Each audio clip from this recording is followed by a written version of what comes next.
very timely topic, a lot going on. I think Dr. Kangas probably didn't do a whole lot of prep because things are changing so fast. It would have been useless. What was the situation 2 weeks ago versus what we see today and tomorrow. But it's going to be a very interesting conversation. I'm not going to go through the whole detail of the bio of Dr. Kangas. Obviously, been around for a bit, done a lot of very interesting things. Currently, academic dean and professor of Near East, South Asia Center for Strategic Studies at the National Defense University. Tremendous amount of experience working all over the world, and has some very interesting insights for us. Our moderator tonight is Dr. Schwartz from Vanderbilt. Dr. Schwartz has been kind enough to facilitate and moderate a number of our prior programs. And he's known to not ask too tough a question. So I don't think it was too much, Dr. Kangas. Okay. He's going to stump. So with that, we'll get the program started. Thank you for coming.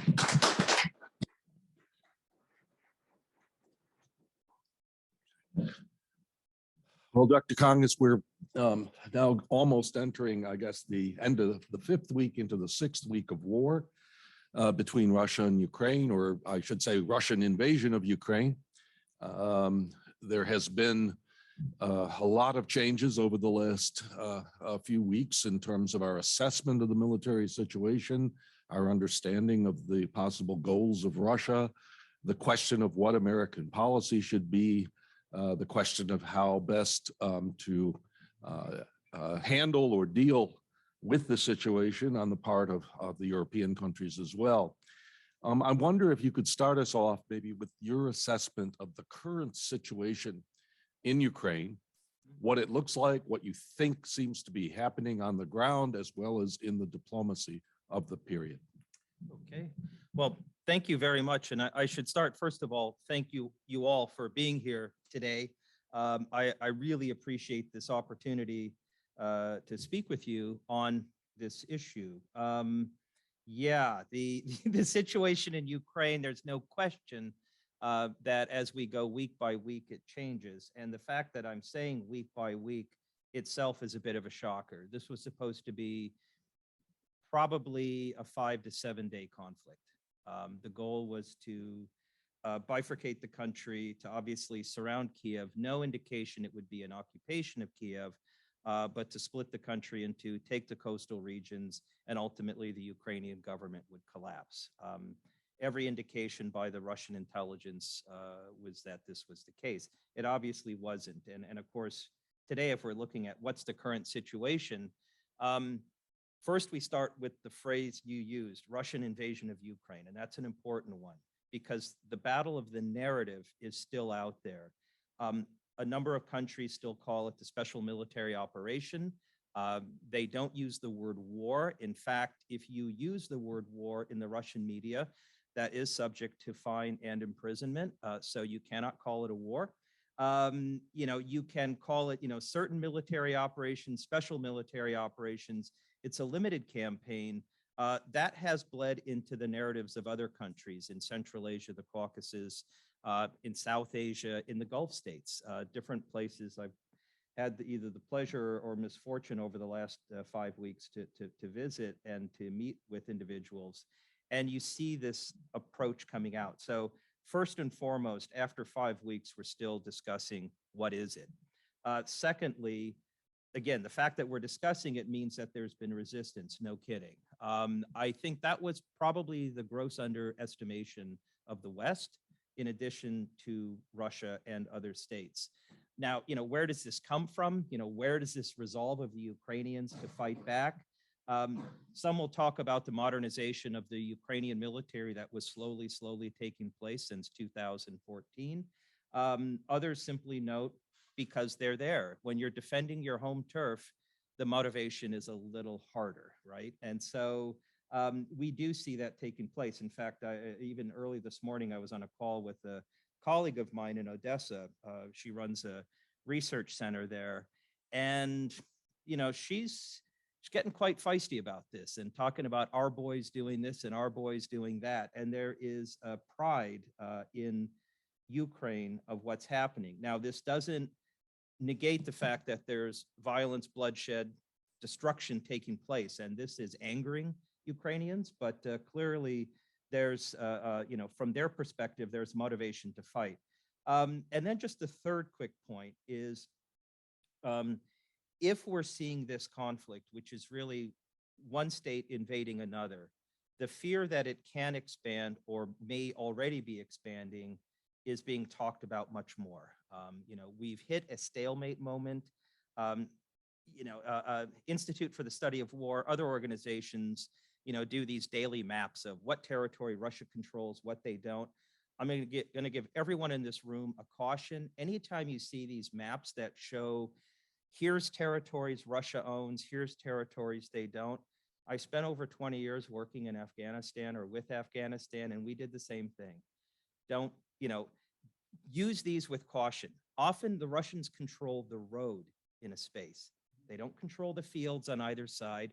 They don't control the rest stops. They don't control the small villages and towns.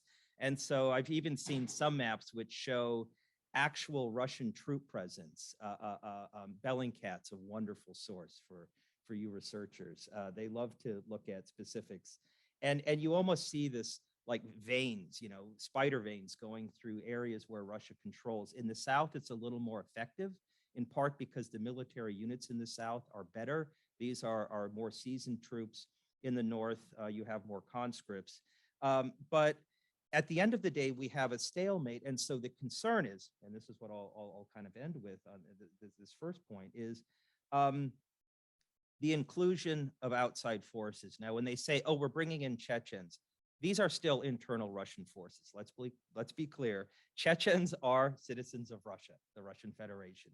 But when we start bringing in Syrians, when we start bringing in individuals, as they say, with experience in Libya, I don't know how we're going to phrase that other than outsiders coming in, we might see an expansion. And of course, on the Ukrainian side, I've been criticized, by Russian colleagues who will say, well, wait a second, you're also helping the Ukrainians, and NATO is helping the Ukrainians, the Poles, the Lithuanians, the Germans, yeah, they want to supply lethal assistance.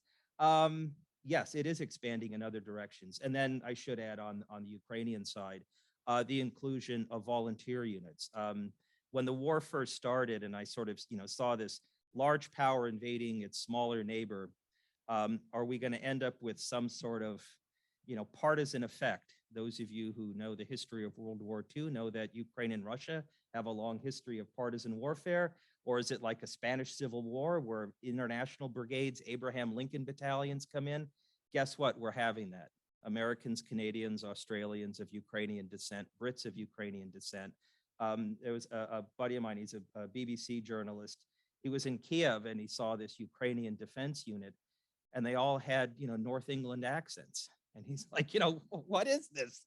Now, these are small in number. Don't think that the conflict is being flooded with outsiders, but the potential for expansion continues the longer it stalemates.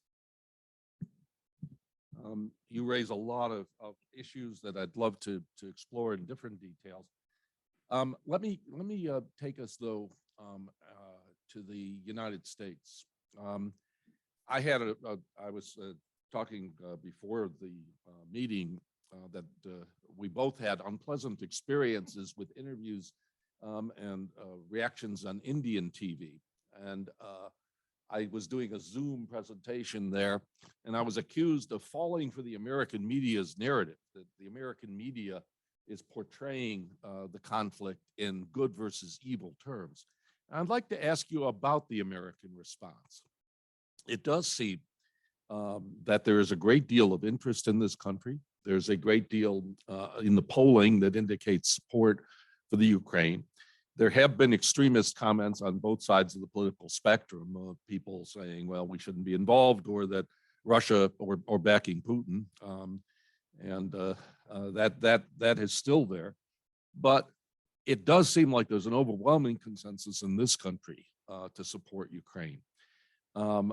In what ways and in what manner should or do you see the United States acting, and what types of things might it still consider that you think would be prudent what do you fear that it might do that might be improved? That's the harder question, right? No, I mean, to get to the image issue and how the Russian invasion of Ukraine is being viewed in the U.S., you're absolutely right. This has hit a certain chord, and in part because yes, it's a European country being attacked, and we haven't seen this since the Bosnian conflict, and even that one seemed less attached. The notion of the siege of Sarajevo, which by the way went on for 2.5 years. So when we think of longevity of conflict, those of you who remember the wars of the 90s know that these things can drag on. But I think sort of the images of when we see the civilian destruction, the purposeful targeting of whether they're hospitals or kindergartens and all this, the graphic images of people burying their children, this hits a nerve. And there's two things that come out of this. One, and I think it is a fair criticism, that a number of Americans would say, well, they look just like us, and pause for a moment, right? Because there's death and destruction happening in Yemen every day. We see this in Afghanistan, in Myanmar and other countries. But perhaps those are too distant. Perhaps they're not quite, European enough for some viewers. There's a segment, I would say, who do attach to that perspective. There's another one, though, and I think this is maybe the more important. It's a conflict where everything is being filmed. And again, I'll go back to the Bosnian War. We didn't have a lot of imagery. If you think of the siege of Sarajevo, and I had a chance, unfortunately, I should say, in the 90s, to go to Sarajevo and, to see Sniper Alley and to see the places where horrible things happened after the fact. I was told, well, this is when this happened, and this is where this happened. To go to Srebrenica, this is where the massacre happened. Okay, great. Today, we have these, right? So Ukrainians are out there in numbers filming everything.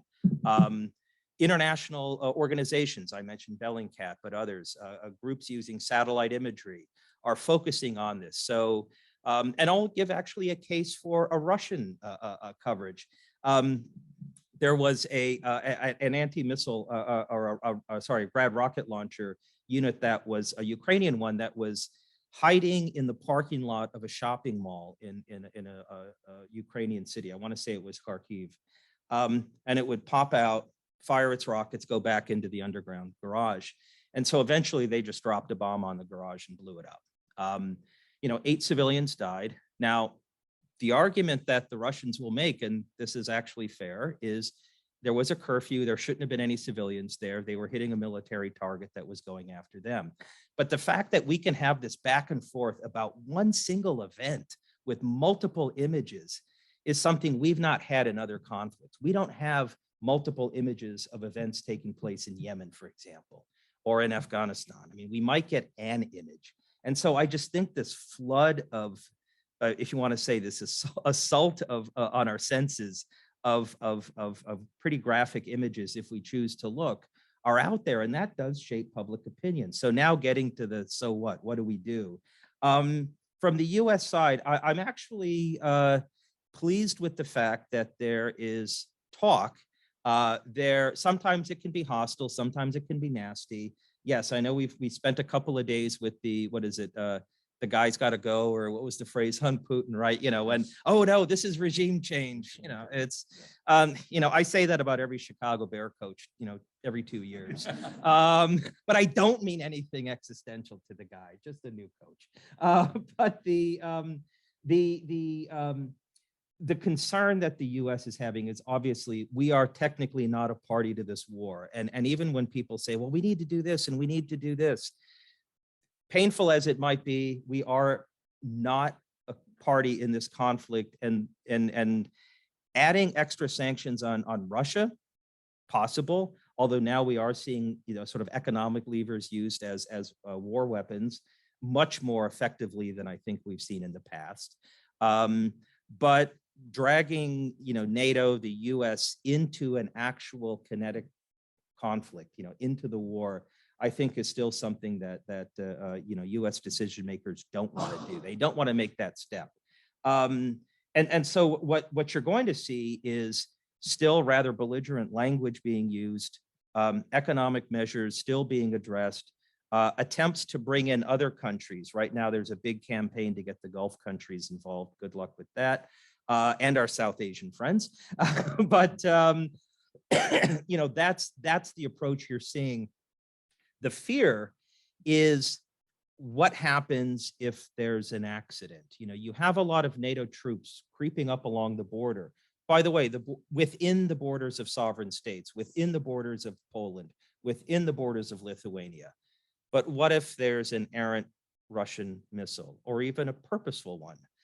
Just like, the errant Indian missile that launched into Pakistan the other week. And, the Pakistanis were like, oh, how could you do this? Well, these mistakes do happen, or even purposeful mistakes. And I worry that, whether you want to call it a false flag event or a real accident takes place, that escalates. And the fear of escalation, particularly with a leadership in Russia that may or may not be detached from reality, and I'm just going to phrase it that way, both sides with weaponry that, quite frankly, is effective when you use the higher level ones.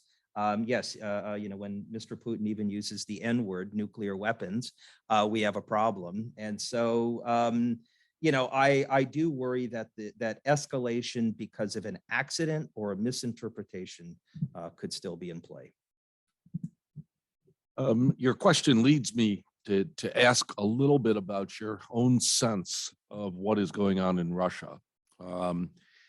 We are getting various reports. Media has been largely restricted now, so it's much more difficult, perhaps. But for a time, of course, it was possible to see demonstrations occurring, to see some opposition to the war, to see support for the war. The character Putin has been variously characterized as a madman, as very clever by a certain former president. All of these sorts of discussions or directions. What the whole question of the oligarchs and what could be done to influence Putin, and whether Putin can be made to see this differently. Recently, I read a fair amount about the idea that the military may be disillusioned and or simply giving Putin the wrong information. That was one of the big stories today. In fact, I think President Biden actually echoed that. Taking somewhat of both a distant or perhaps so it's trying to step back. What do you think is going on in Russian leadership circles now? Yeah, this is the question I think we're all trying to figure out. In fact, I read there was a intelligence group. This is an open source document they put out. It was a psychological assessment of Vladimir Putin and his leadership. And I think it was a lot of strange, I would say strange language, trying to basically say, he's a bully that can't back down. Okay, got it. And so the question is, how do you get him to back down? And I think that's a debate that some are having, which is in the Russian leadership, what was supposed to be a short, victorious war wasn't. Now, I'm going to stress that this war is not over. And in fact, Russia still is in the superior position. As much as people may applaud the fighting capacity, or I should say will, of the Ukrainian people, I'm reminded of, if you want to say something in my own family history in Finland, where in 1939 they did a really good job in fighting back the Soviet Union. In 1939, by March of 1940, the Soviet Union defeated Finland. At the end of the day, Soviet Union won that war. The larger power prevailed. So could Russia prevail, control Ukraine or part of Ukraine, cut it in half and have an east-west? These are all possibilities. And I still think, in my opinion, that this is a thought process that is probably occupying Mr. Putin and some of the senior leaders. Now, we're getting into debates of, we haven't heard from Gerasimov in a while, or Shoigu is a little silent. And of course, you have Chubaiev's departure. You do see some defections. yeah, there could be people looking for alternatives. And I think what we're seeing, and I'll just sort of end by the notion of looking for an off-ramp that would allow Russia to claim some semblance of victory. Some have said, well, that's what we need to do. So when Zelensky made the comment of, well, Ukraine is willing to discuss neutrality, that hits a red button issue for Mr. Putin. The fact that people would say, well, Crimea is gone, Crimea is Russian. That hits, if you want to say, the right note for Mr. Putin. There could be these special moments. And in fact, just the other day, he himself commented that, the majority, our major goals of the first phase are done, the sort of so-called consolidation of Luhansk and Donetsk. Would that be sufficient? And so, there are some who will say, by creating these off-ramps, we could de-escalate, but I'm just going to throw two quick things out. One, a year ago, January 21st, 2021, Mr. Putin writes his name is affixed to a 5,000 word document that basically says, Ukraine is this artificial state, and there's this whole notion of a unified Slav world, Belarus, Ukraine, Russia. And he lays out a map of what he sees the future of the space being. We shouldn't discount the words of dictators and people in power. If they say something, maybe he actually believes that. So point one. Secondly, when it comes to, if you want to say the end state of how this could, if in fact he's able to walk back and says, okay, what I've done is sufficient, the consequences of this war are still going to be addressed. We're still looking most likely at instances of war crimes. We're looking at instances, of, one state causing irreparable damage to another. When we look at what's happened in Ukraine, the cost of reconstruction in that country is well into the multiple billions. Who's going to pay for this? Is this going to be money confiscated from the oligarchs, Russian trust funds, and everything else from outside of Russia? Who knows? Can Russia go back into the community of nations? Can we all say, oh, you guys were bad, but now everything's fine. You threw a tantrum and you broke a few things, but it's okay. I think we've passed that. It's been 5 weeks. We've passed that mark. So what are the consequences that Russia will have to face? Look, it's been over a decade and we're still struggling with this with Mr. Assad in Syria. We've had this with other leaders around the world.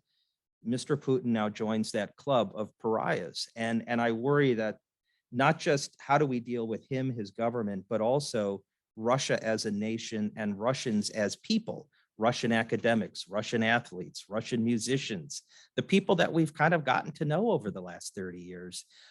What's going to happen in that world? And I think so even if the war were to stop, boy, the consequences are significant.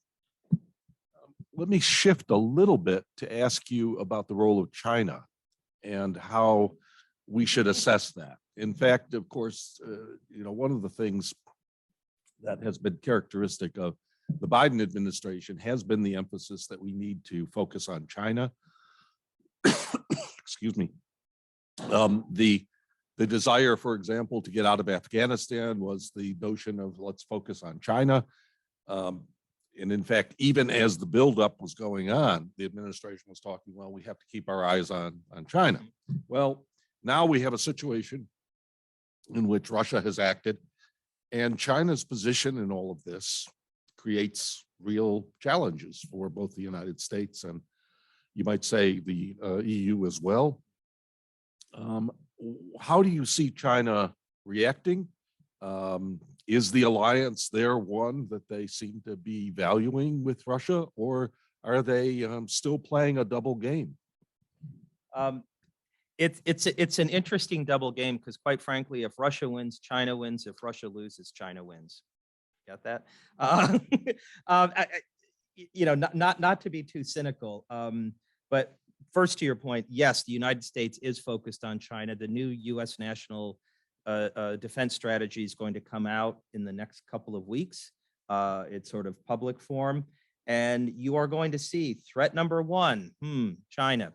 It's what is it? China, COVID, and climate change, the 3 C's are things you're going to need to remember. And, you know, it's the one state that keeps getting brought up. Now, the other 3 states that we constantly think of as threats, Russia, North Korea, and Iran are in there. But China gets front and center.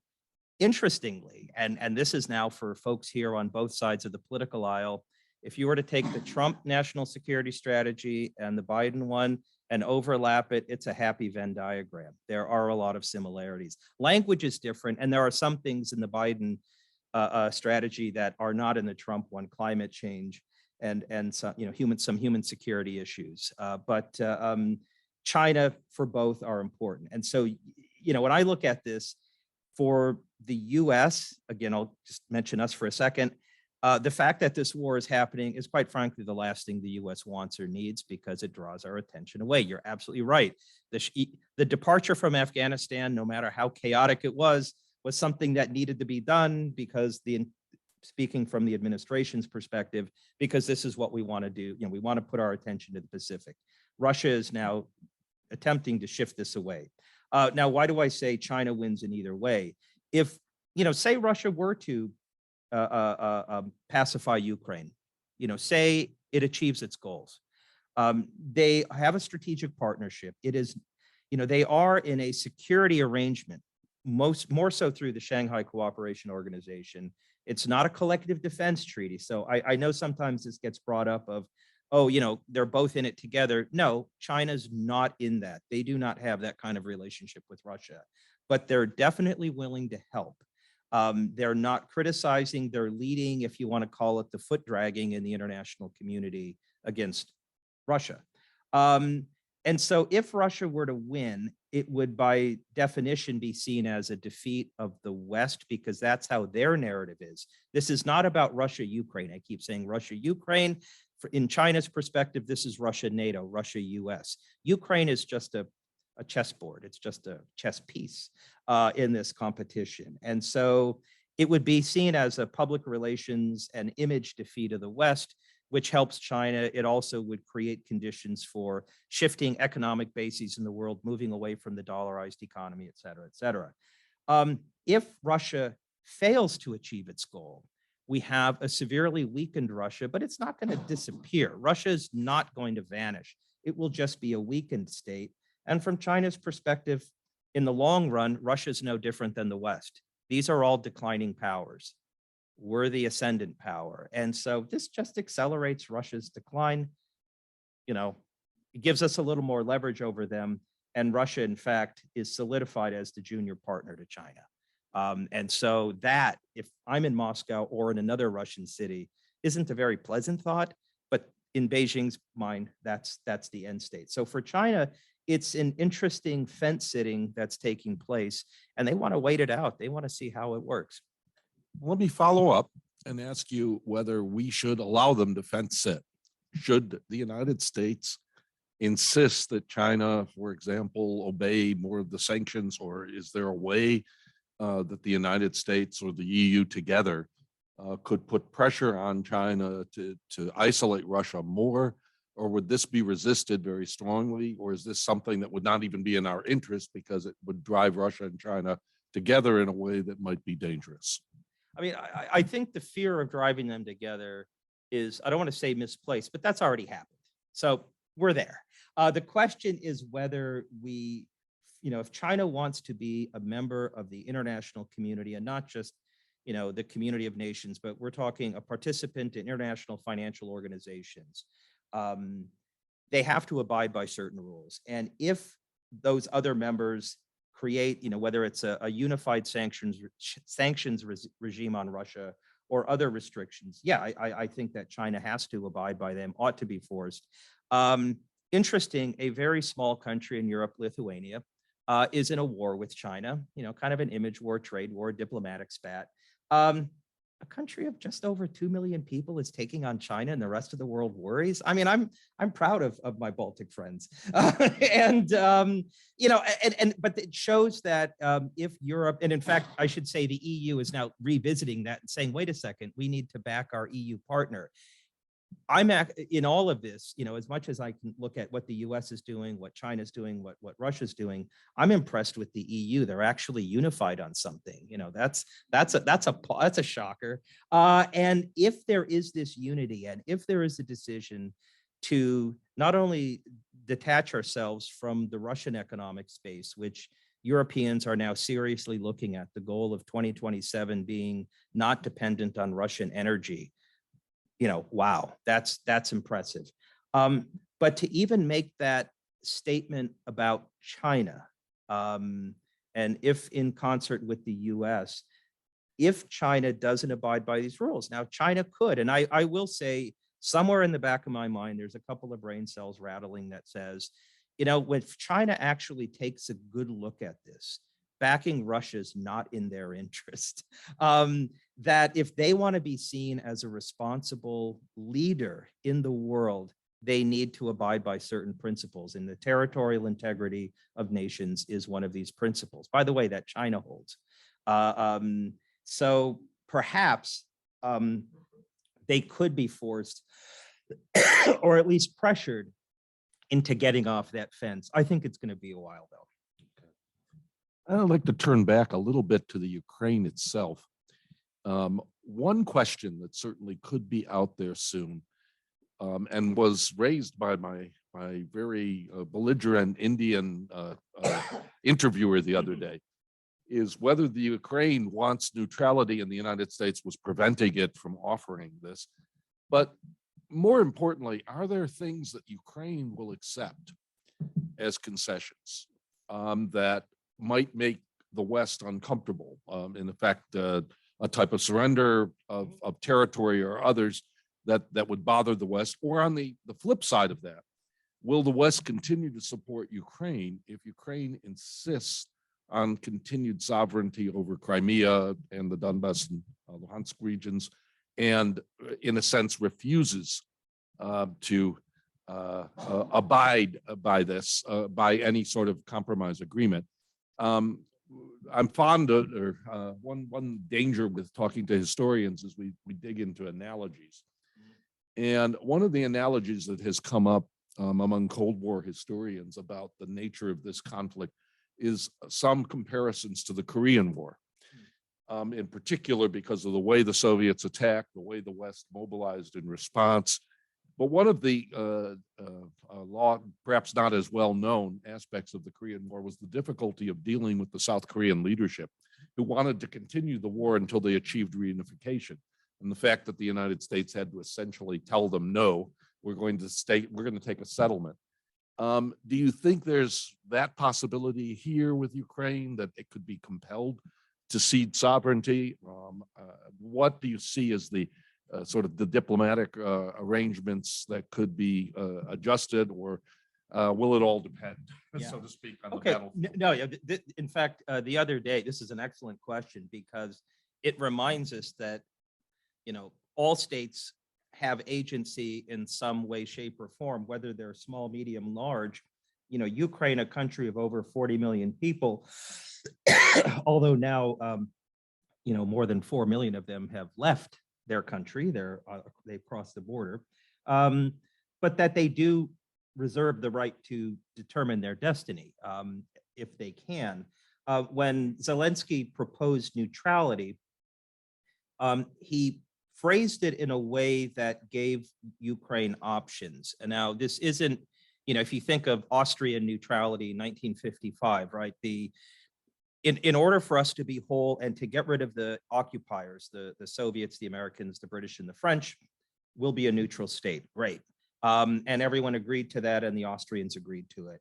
I don't think we're going to see something of that nature. That is what Mr. Putin would like. He would like Austria or Ukraine to be a really big Austria. But I think the Ukrainians aren't looking for that. What the Ukrainians are saying is, in terms of international alliances, and we're really going to emphasize NATO, that's probably not in the future anytime soon. Reality check, it probably wouldn't be anyway. I think NATO enlargement was already at a high watermark. And so if they were to put on the table You know, NATO accession, you know, is something down the future. I don't think they can never say never. And that I would be surprised if we hit that mark. But if they look at this as in the immediate space, Ukraine is neutral, that NATO doesn't pressure it to join. Oh, wait a second. NATO's never pressured a country to join. That's the interesting thing, right? Countries that have joined NATO when NATO is enlarged have always asked to join the alliance. The demand signal has always come from the region. And so for Ukraine to say, we'll not send that demand signal, fair enough. The interesting one will be the European Union.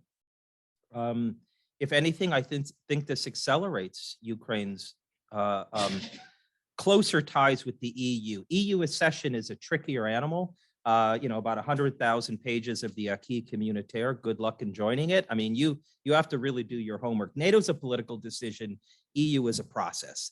And for them to join the EU would take a long time, but to have a closer arrangement with them, a deeper structure association with them, absolutely. And so I do see Ukraine offering up certain things that might, bring the war to a quicker end. In all of this, and here's the, I don't call it the ironic thing is, as much as there is this discussion in the U.S. and in the West about, we're really happy to see Ukraine fight for itself. At the end of the day, if there's a settlement that stops the violence, we probably would accept it. And from the Ukrainian perspective, and last point, because you raised these, Donetsk, Luhansk, Crimea, and now the new territories that have been taken, could the line go back to the original three? Ukraine may accept that. Crimea is a tricky one. Luhansk and Donetsk, believe it or not, are more, they feel that those shouldn't be contested spaces, that those should be part of Ukraine. But I think that the jury is out on that. And one final point, Zelensky was really smart in saying, and oh, by the way, any of this has to be approved of in a national referendum. So one, politically smart move, but secondly, I think that would really give us the pulse of the Ukrainian people. Yeah. I take your point, but it does sound like there could come a sort of rub of the Russians controlling, for example, Mariupol, which supposedly they're going to be able to occupy any day now. They've devastated it. They control that whole coastal region. Is it possible then for a Ukrainian government to survive a peace settlement that would cede territory of that sort, and then would, in effect, with Zelensky, by saying popular referendum, is saying, in effect, that anything I negotiate could be rejected. So it sounds like a formula actually for ongoing war. No, it could. One, sort of talk about, we don't want to make parallels, but I'll make one anyway. In the early 1990s, small country of Armenia took over spaces in a small country of Azerbaijan, the Karabakh region. Almost 20% of Azerbaijan was occupied. I once was at a conference and a geographer said, well, it's really about 18%. And he was, beset on as being a heretic, because 20% is this magical number. 18 sounds like not much. But this territory was taken, and for, close to, or 25 years, the assumption was it was never going to be taken back. It was never going to go back to Azerbaijan. Of course, in the fall of 2020, there was a 44-day war. Most of it's been taken back. I've had a chance now to go to that area 3 different times on it's part of an Armenian-Azerbaijan border thing. So, done the battlefield tours, looked at the sites. I'm stunned at how it was done so quickly. This is inhospitable terrain, but people were fighting for land that they really believed was theirs. And so, it was the next generation that did it. The leaders in Azerbaijan from the 1994 agreement to the 2020 conflict, for 26 years, they had the same narrative. We believe in a unified Azerbaijan. We have occupied territories that we want to get back. Not comforting to the population that was displaced, but for the Armenian people was sort of a, okay, let's focus now on the economic development of the rest of our country and move on. But yeah, it gives you the risk of the continuation of conflict, because never once did they say, oh, we've given this up. You know, even though maybe privately some would say, we're not getting it back. Nobody would ever publicly say, we've given up. It's now Armenian territory, you know, Artsakh, we're not gonna, you know, we're not gonna regain it. So even in those instances, I agree with you. I think some secession will probably leave in the back of Ukrainians' minds of, okay, we don't have Crimea now, but there may be a point where Russia is weakened, where we can go after it. Okay. I'm going to ask one last question, and then I'd like to encourage now people to be thinking about questions and to offer them to our distinguished guest here. What you mentioned at one point, the role of economics in all of this. A lot of people would assume that a country without McDonald's will collapse, that the pain would be so intense to lose these Western features. Give me your assess, you know, and President Biden, of course, was a little difficult on this one, or at least in saying for a time, we're going to have these great sanctions and they're going to be a deterrent, and then suddenly shifting and saying, no, I never said that. They're not going to, it takes time. But what is the role of economic sanctions in the Russian economy? How do you see those sanctions affecting things?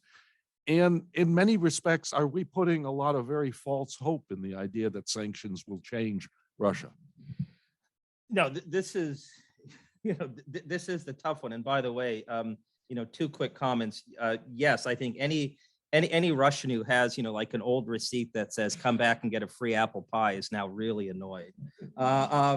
And secondly, I think when Adidas pulled out, there goes the tracksuits for the mafiosi. I mean, that was really a tragic moment. But no, I think these, you know, they make us feel good. You know, we pulled out of the country, we're doing the right thing. Now, I do think from certain corporate perspectives, it is a smart thing to do. You're now in a, you know, air quote, dangerous situation. Your property could be confiscated, by the way. Let's not think that these sanctions are all one direction. You know, let's not forget the Western companies that were in Iran in 1979 and suddenly found out that, oh, now they've just been nationalized. The odd exception was Kentucky Fried Chicken. KFC lasted as a private entity franchise in the Islamic Republic for about 5 or 6 more years. And someone finally goes, wait, that's American, and took it. But for the others, they were confiscated. And so even if the West didn't conduct, you know, a withdrawal of companies, they may be forced out anyway.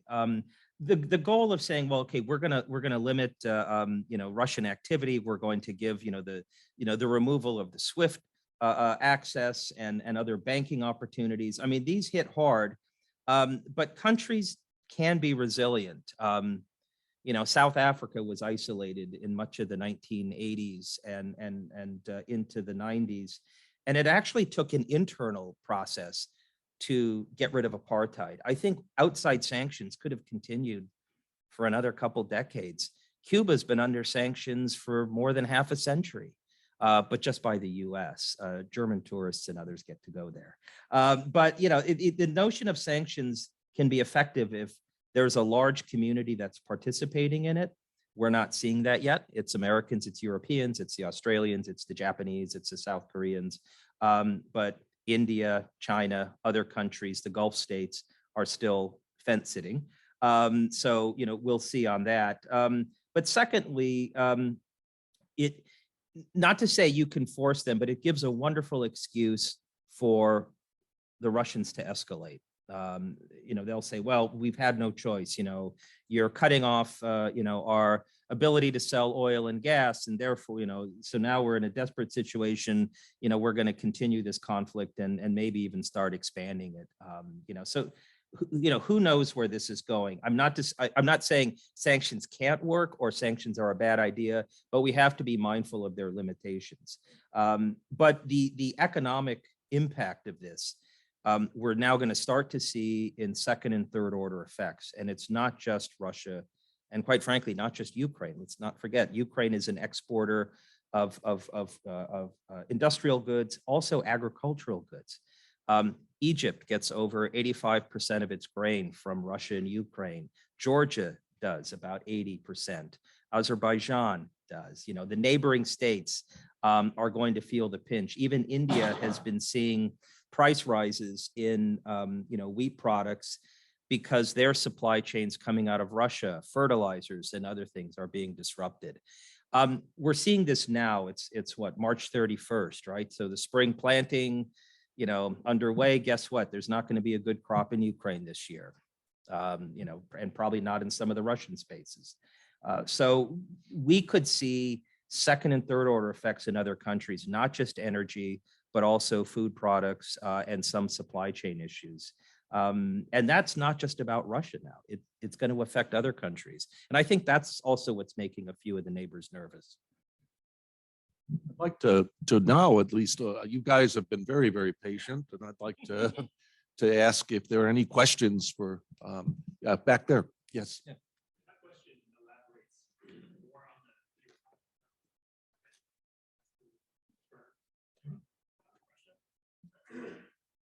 what do you think the ramifications are going to be culturally in Russia? Because it's their attachment to Western culture through these businesses. Mhm. All of a sudden, there's immense pressure. Western firms are pulling out in mass exodus. How is that going to affect Russia? Is it going to isolate them more from Western society and further potentially worsen this conflict? What are your thoughts on that? Okay. No, this, from the Russian consumer perspective, and I'm glad, let's put the spotlight on that community, because they are going to be paying a high price. And, it is, I mean, it's kind of interesting. I had the joy, I was a student in the Soviet Union in the 80s and a researcher in the late 80s, early 90s. And so I got to see the first McDonald's open up, and I remember the queues around it that would just stretch for so long. And it was the event. I mean, if you really wanted to impress somebody, you took them to McDonald's. Well, and it was cool. I mean, and it was a status thing. And okay, it sort of lost its luster. By the way, there are a lot of McDonald's, or were, but it's also it's the high-end Western goods, for the elite crowd, not just the oligarchs, but the well-off, the professional class. Whether it's Versace or you name it, that these products now may not be accessible. I mentioned that Soviet past because that's exactly how it was then. The Soviet Union was less than 1% of US trade. It was insignificant. If it goes back to that, if we go full circle 30 plus years later and say, Russia now is economically insignificant to the West, we're going to have these parallel economies. We're going to have, Russians will have commercial goods. They'll just be Indian, Chinese, something else, Iranian. They're not going to be American, or if they are, they're going to be smuggled in. For example, there was an interesting, when sanctions started coming on Russia from the EU, they would have all sorts of, what was it? Belarusian Rockford, or Belarusian, Western goods, Belarusian German sausage, because goods would be smuggled into Belarus and then, or brought into Belarus and then smuggled into Russia. We'll see a bit of that, but you will see a separation. And I think the Russian consumers who have been used to Western products, Western online shopping is now not going to be possible, right? And that's something we've all become accustomed to. They'll just have to go with different products. And that's going to be disappointing, depressing. And I'll be curious if on the other end, if a Russian is able to travel abroad and then they bring back Western products, are they allowed to bring those in? Or will their government confiscate them as they did back in the Soviet days? If you brought in, Levi's jeans, they would be confiscated at the border. So are we going to go back to that dynamic? But these will be frustrating moments. Will the Russian consumers be angry, upset, depressed? Yes, yes, yes. And that's where I think, pressure from below will come up. Not that it will change anything, but you're going to see a lot of anger and frustration below. Yes. You're leading right into Mhm. what my question was. From what segment of society in Russia will someone reach a point of the current administration's directions are not good for the country? No. And we need to change the situation. Where is that going to come from? And given Mr. Putin's Mhm. background and leanings, is it even possible?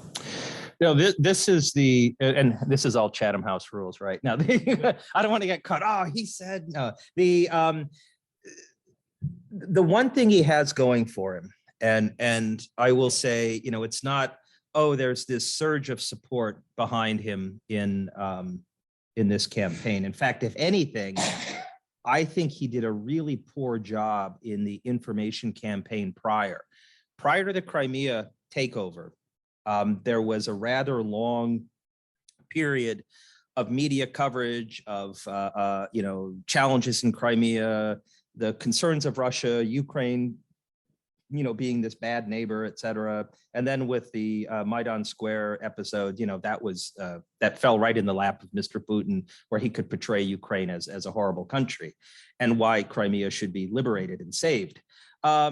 This one, the media campaign was pretty brief, and you actually had Russians, and we know this because they've been captured and interviewed, which I know could be a challenge of one of the Geneva Conventions on treatment of prisoners, but they were interviewed all the same, and they didn't even know where they were going. They thought this was a training exercise. They thought they were going to, another place. They didn't even realize they were attacking the neighborhood, say around Kiev or up in, down in Mariupol or something. So the information campaign was pretty poor. In fact, I was on a webinar with some Russian academics. Had to have been the 19th, 20th of February. It was about 4 or 5 days before.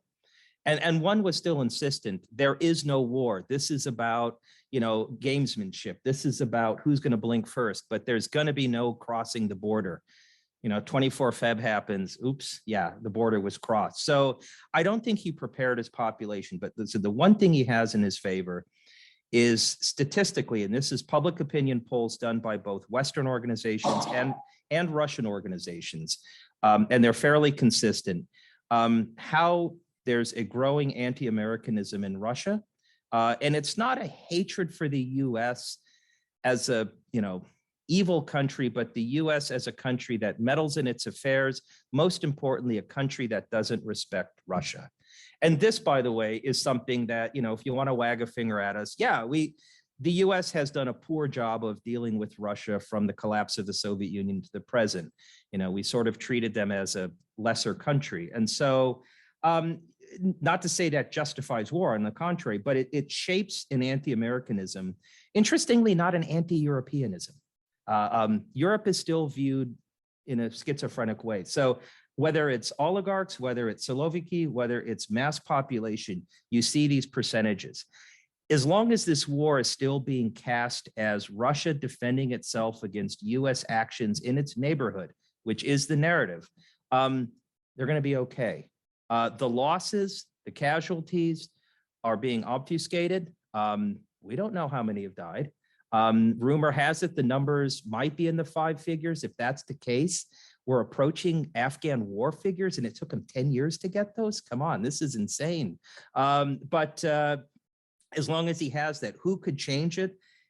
I'm just going to say it would probably be somebody from the inside who could get to him, and I mean speak to him or otherwise, because the population demonstrations, they've taken place, but quite frankly, people are afraid. Was just kind of final comment, a couple of part of a US-Russia track 2 discussion, and some of our Russian interlocutors are basically saying they can't speak with us anymore because it's damaging to their career or perhaps other.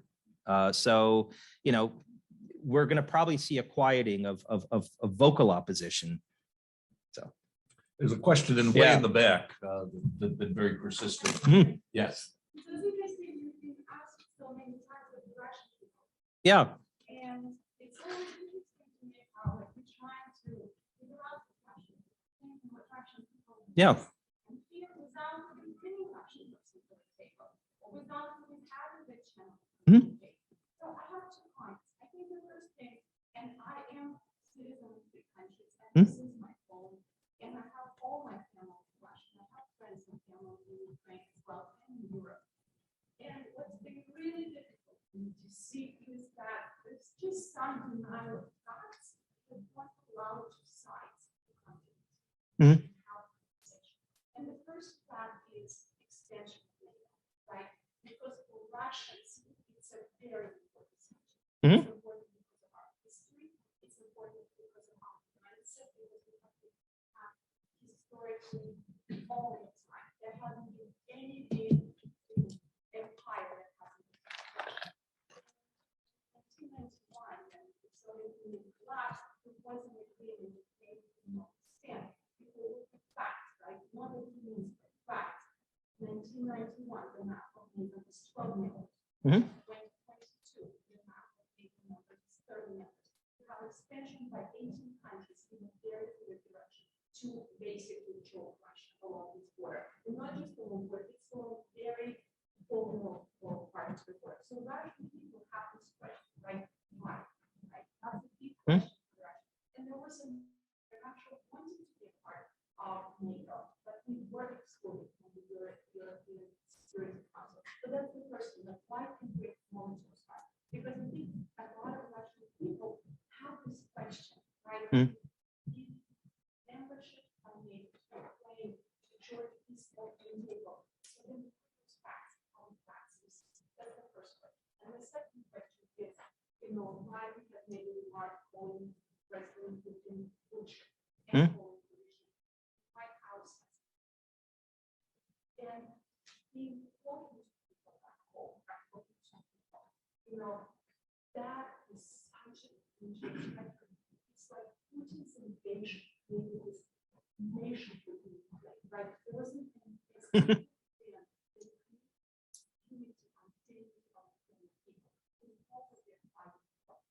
the same thing happened with this one. In the first 2 weeks, people were ashamed or shocked, attacking our brothers and sisters, we're attacking ourselves. But the nation that liberated Europe from Nazi Germany is now attacking its brothers and sisters, its relatives and its family. So this has been changed, because of economic sanctions and before how Russia has had been canceled from the events which forced it to every person who has nothing to do with this decision was so huge and established. So now this record brings another change, which we talk about regime change. The way Russians listen to this is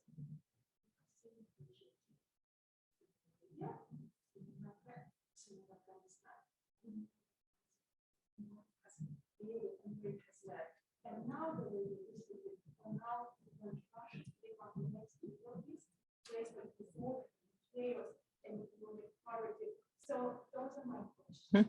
Our goal is to truly solve this process. Suffering worldwide. Right? So why are we this is really important to steer from balance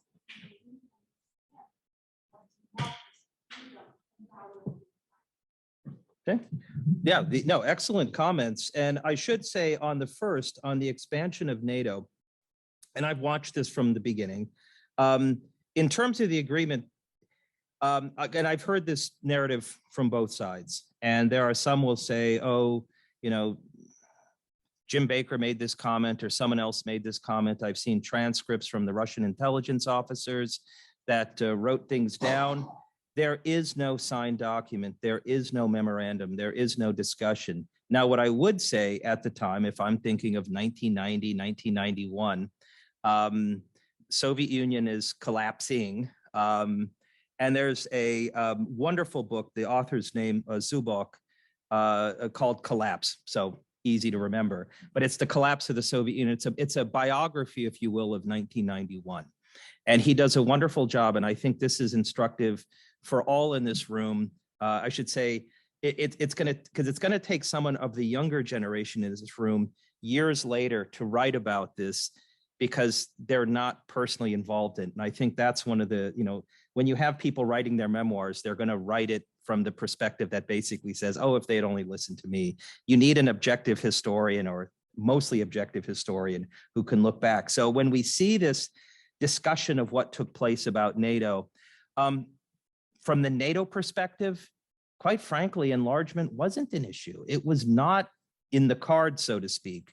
I was involved with some of the early discussions of working with, the Bulgarian military, the Russian military. I worked with the Russian general staff. And it was about familiarization. It was about us learning about them learning about us, if you want to call it confidence building measures with these new militaries.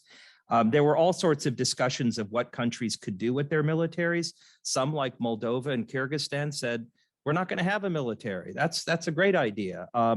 Others, like Ukraine and Kazakhstan, said, we're going to give up our nuclear weapons. And Ukraine does this with the promise that its territorial integrity would be held intact. That was the Budapest Memorandum. Yes, not a treaty, but an agreement. And so, this notion of working with NATO, was at the time, quite frankly, not an issue. A number of countries, 4 actually, Czech Republic, Slovakia, Hungary, and Poland, asked to join. Slovakia had the misfortune of having a leader that was kind of on the outs with the West. And so those first 3 became members in 97, and no one raised a peep. This was, the Russians, not to say didn't care, but there was no objection to that. The expansion beyond that, again, at the behest of each of the member states wanting to join, was evaluated, assessed. Personally, and I'll be pretty blunt here, I thought it went too far too fast. I thought NATO was bringing in countries that weren't up to NATO standards. And as a military organization, not a smart move, but it happens all the same. And the political statements, and this gets up to the George W. Bush years, where we talk about Georgian membership, and he's the one that really advocated it.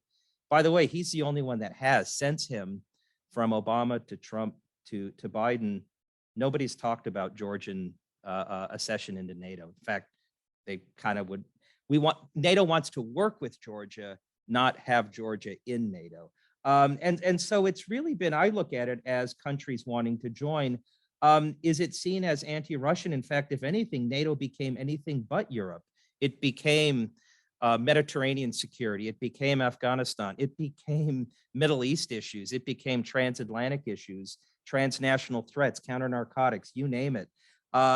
Even now focusing on China, Russia becomes just part of this bigger picture. And in fact, the continual focus on having Russia with an office in shape, the Russia NATO Council was seen as an important entity. Russia leaves it. There were opportunities to cooperate, and it failed. I agree with you. The perception within Russia, there's no question that there are, there's a fairly strong narrative that says NATO enlargement was seen as a threat to Russia. Absolutely. The irony today is, with this, I still don't see Ukraine and Georgia any closer to NATO membership. I do see Sweden and Finland now being in NATO, and perhaps a few other countries. That's kind of the strange irony of this. So I agree with you. And then just lastly, on the regime issue, or regime change, if you kind of walk back, and I know, political leaders, especially with live mics, love to say all sorts of things, and I'm just going to throw it at that. This is not, and I do not put this in the same category as Saddam Hussein in Iraq or the Taliban in Afghanistan. This really is about Saddam Hussein in Kuwait. If you go back to the 1990 war, Kuwait was liberated. That's it. The US didn't go any farther. I know George Herbert Walker Bush was chastised for that, but in my opinion, he did the exact right thing.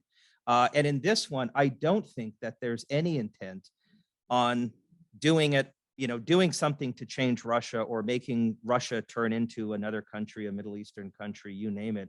In fact, if anything, the hope was that we could rewind the clock and have it, even if it's a contentious relationship. And Russian-American ties, like it or not, are never going to be cozy.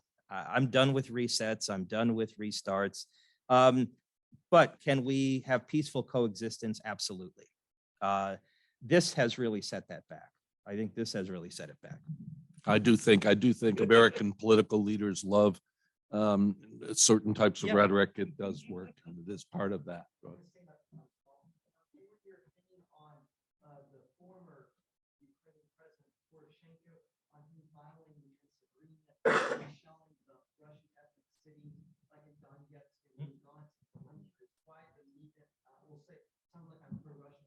Yeah. For a free Ukraine, but I feel like there's a little bit of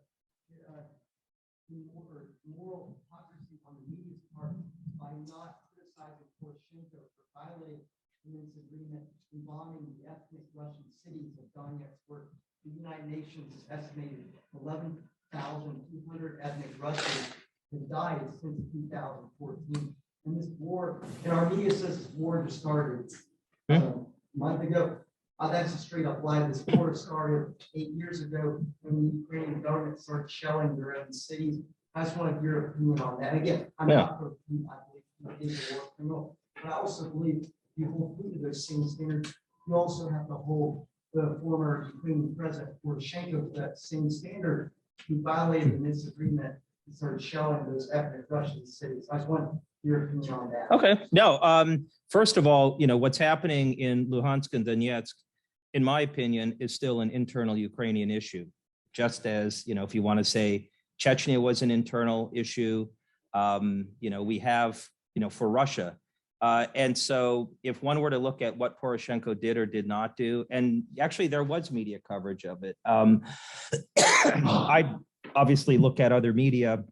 Mainstream US media tends not to look at this part of the world, except for what's happening now. But in terms of the fighting back and forth, there were also Ukrainians on the other side killed. Let's not forget the downing of a Malaysian jetliner by Russian forces, actually.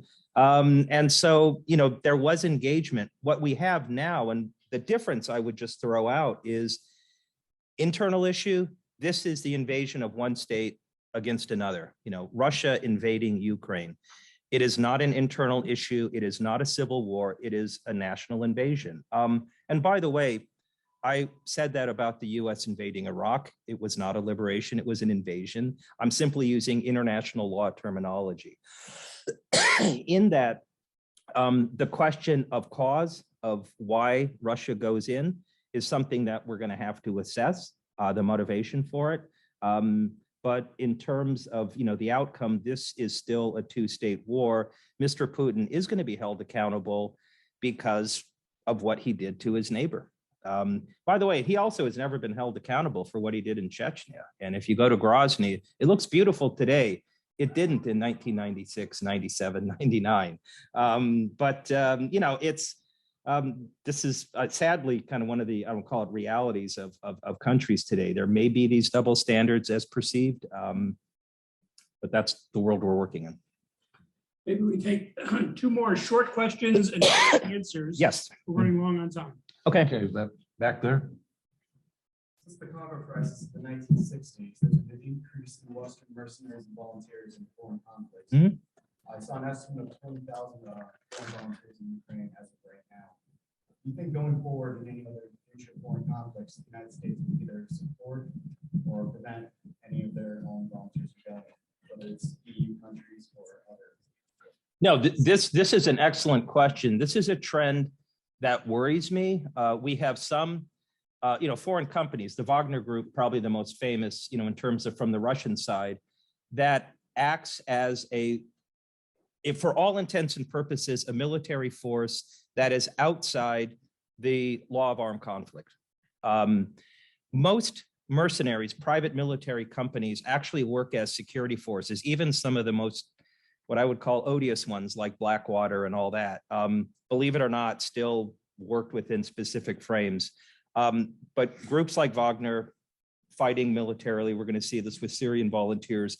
On the other side, my worry is that we see the same thing. These volunteer brigades, as air quote, heroic as they can be, how do they fight? What are they abiding by? Are we going to charge them as, basically if they take up weapons and create casualties, that is, if they kill people, is that justifiable by laws of armed conflict, or is it murder?